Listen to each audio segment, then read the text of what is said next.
بالله من الشيطان الرجيم. بسم الله الرحمن الرحيم. سبحان الذي أسرى بعبده ليلا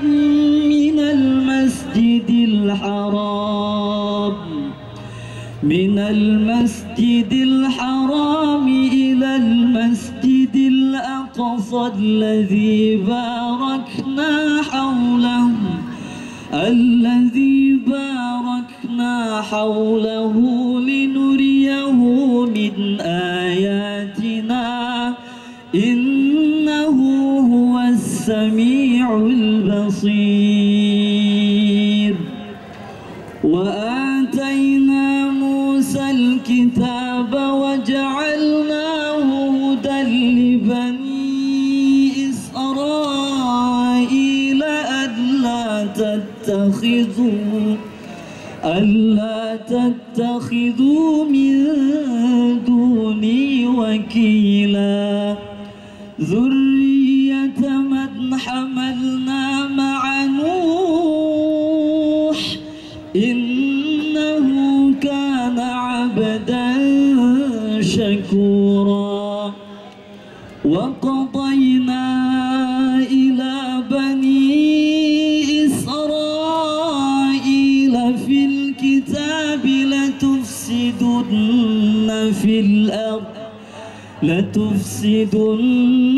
في الأرض مرتين ولتعلن علوا كبيرا. فإذا جاء وعد أولاهما بعثنا عليكم عبادا لنا أولي بأس شديد فجاسوا خلال الديار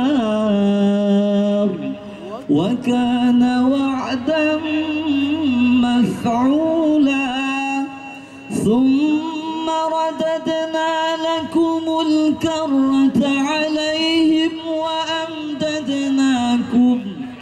وأمددناكم بأموال وبنين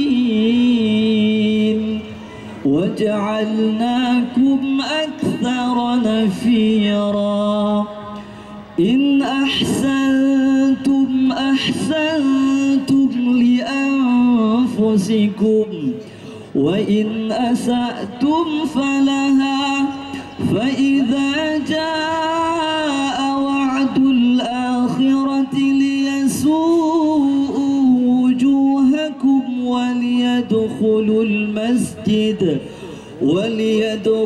المسجد كما دخلوه أول مرة وليتبروا ما علوا تتبيرا.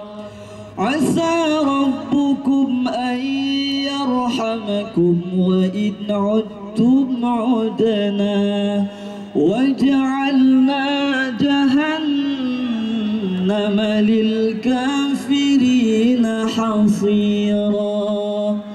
صدق الله